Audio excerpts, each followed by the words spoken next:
Ketoknya rasa muni. Oh, tadi saya ngetari gembusnya itu apa? Sampai nggak ngerti. Program Angkringan, obrolan rakyat, membahas tentang kehidupan sehari-hari, menggelitik, seru, dan menarik.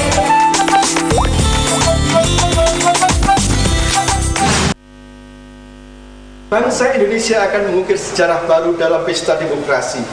Mari kita awasi bersama pemilu tahun 2014 demi terwujudnya integritas pemilu. Awasi dan laporkan apabila Anda menemukan pelanggaran pemilu ke Badan Pengawas Pemilihan Umum Daerah Istimewa Yogyakarta, nomor telepon 074 443 6897. Agritekno ini program yang mengetengahkan seputar teknologi pertanian, sangat bagus sekali, sangat komunikatif. Inovasi teknologi di bidang pertanian dan juga hobis. Nantikan Agritekno hanya di TVRI Jogja.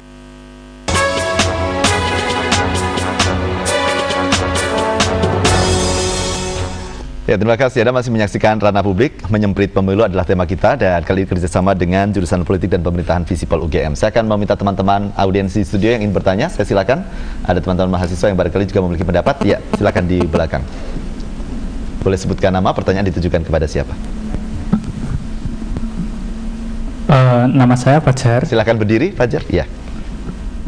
Nama saya Fajar. Saya ingin bertanya kepada Mbak Aziz.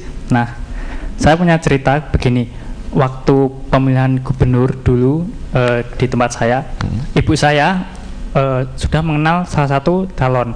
Waktu itu saat menghadiri pengajian, dia sudah berdialog. Tetapi semua pilihannya gugur ketika ada calon lagi yang memberikan uang. Nah, kira-kira adakah solusi yang lebih manjur daripada uang? Padahal dia sudah mengerti rekam jejak calon tersebut.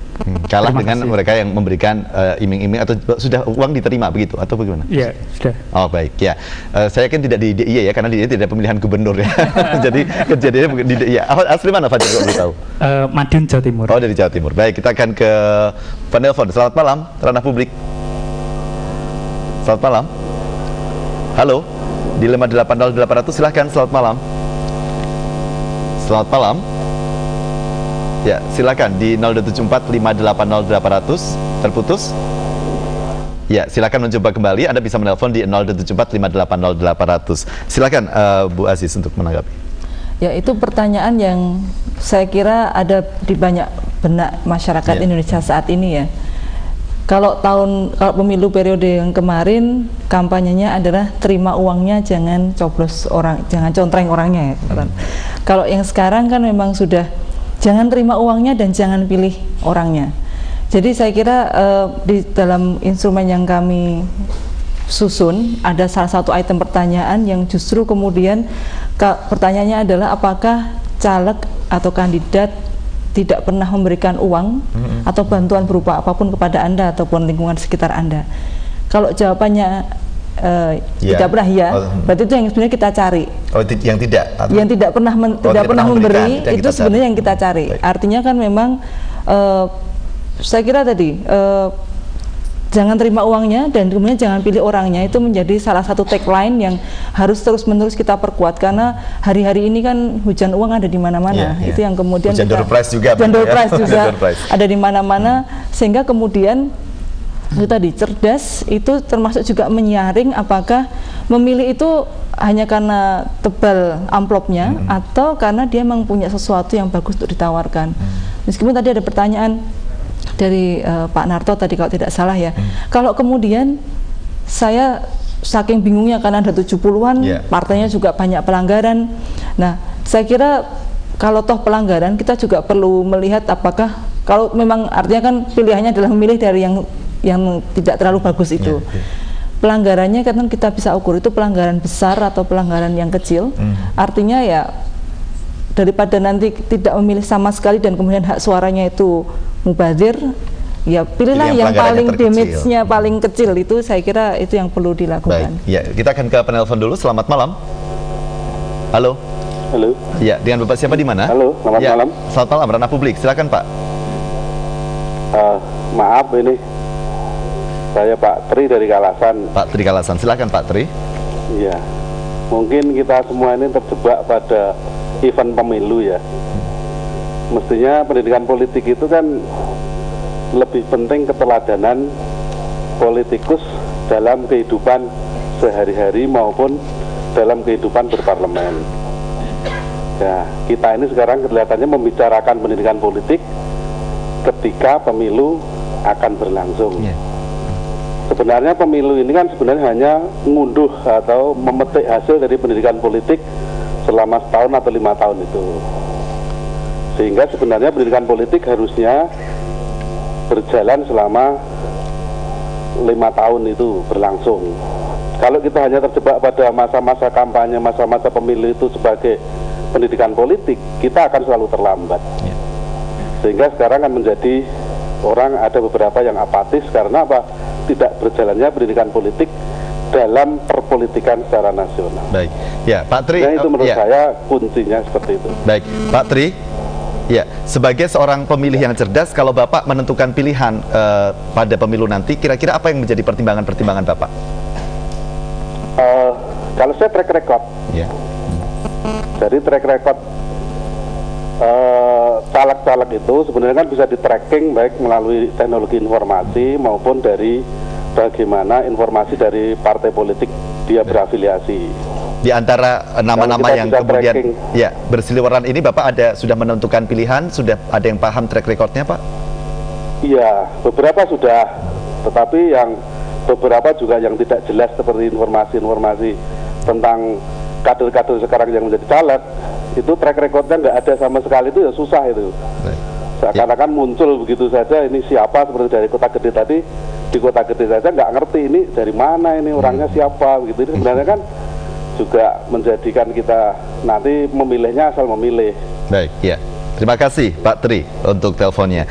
Pak Hamdan, seberapa mungkin sebenarnya peluang untuk melakukan pendidikan politik setahun 2 tahun sebelum pemilu dilakukan? Ya, namanya pendidikan politik seharusnya kan sepanjang masa ya, dan itu memang tugas yang sudah melekat di partai politik. Tapi kecenderungannya sekarang ini kemudian disempitkan hanya pada saat menjelang pemilu. Saya kira ini harus kita redefinisi mengenai pendidikan politik itu yang harusnya sepanjang masa.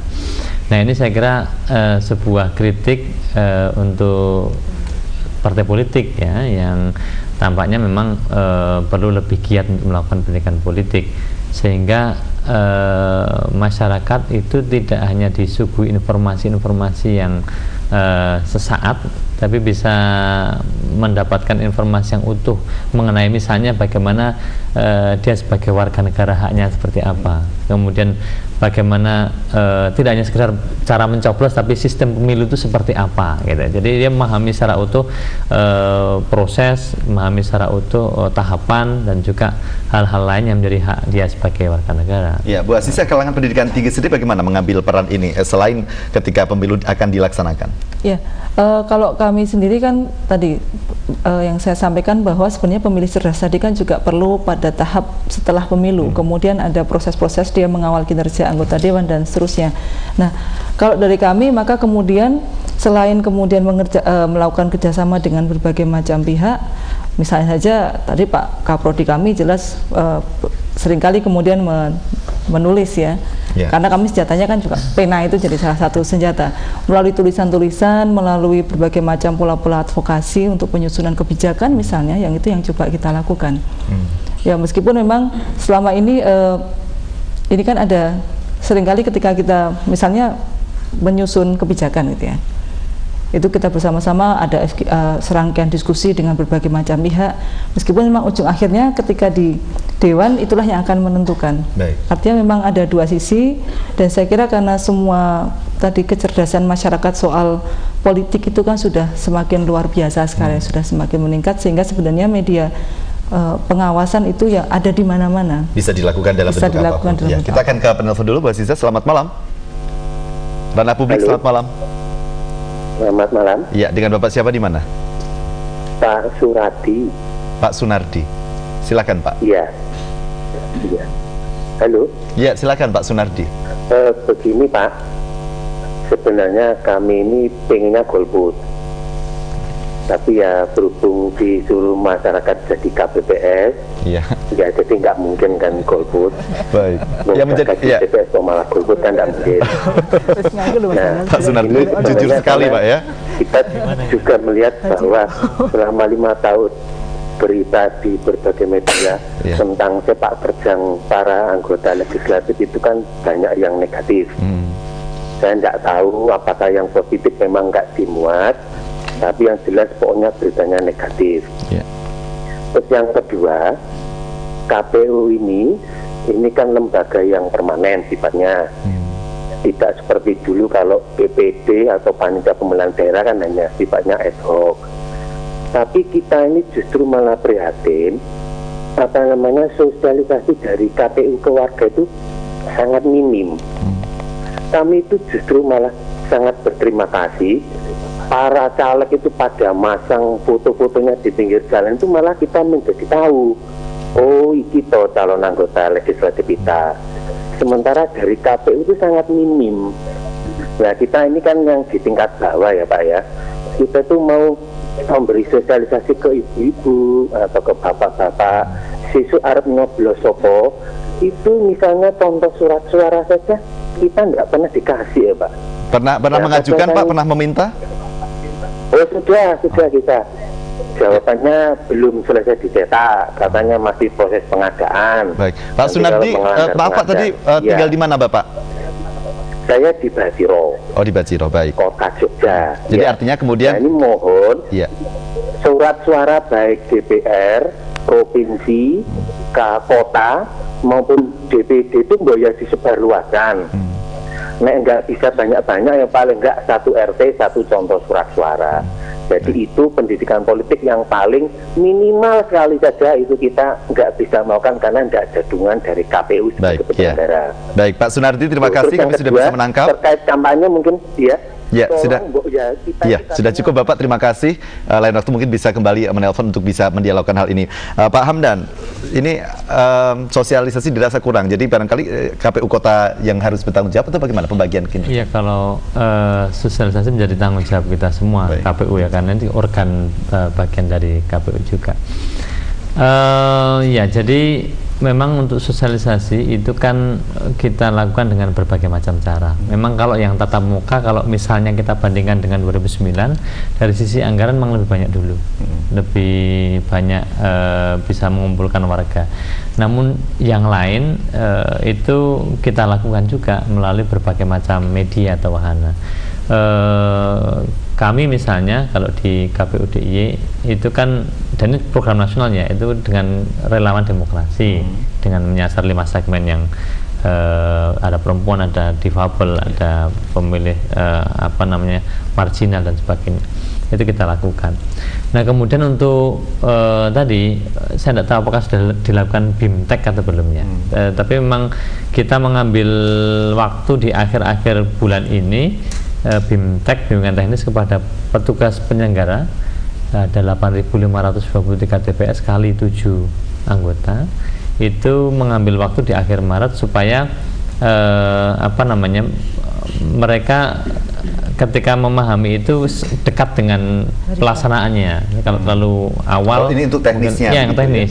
Dan setelah itu kan kemudian kami harapkan, karena rata-rata petugas adalah ada kepala duku, ada pengurus RW atau RT, itu bisa menyampaikan kepada masyarakat. Nah, ini juga terkait dengan buku panduan yang hari ini sebagian sudah dicetak, seperti Kulon Progo misalnya sudah dicetak dan dibagi, yang lain masih sebagian juga dibagi, sebagian belum. Tapi di tengah kemudian harapan masyarakat yang cukup tinggi terhadap pemilu kali ini, dan kemudian di tengah berbagai persoalan yang menyoroti pelaksanaan pemilu, jadwal-jadwal yang diatur tadi sudah jadwal yang ideal Pak, termasuk percetakan buku panduan dan sebagainya ini. Ya memang memang sedikit terlambat ya, karena ini bicara juga soal regulasi. Jadi kita menyampaikan informasi itu kan harus fix. Sementara dalam perkembangannya memang ada beberapa perubahan regulasi yang harus kita ikuti. Kalau misalnya sedari awal kita sampaikan dan kemudian ada perubahan tidak kita sampaikan, kan pasti memberikan informasi yang tidak benar kepada masyarakat. Sehingga ini kita fixkan dulu, maka konsekuensinya itu dirasa menjadi agak terlambat kan dan gitu. mepet begitu Ya, dengan waktu mepet. pencoblosan. Tapi insya Allah hari-hari ini kita akan sampaikan itu kepada masyarakat. Baik, ya kita akan lanjutkan perbincangan ini, pemirsa tetap bersama kami di Ranah Publik.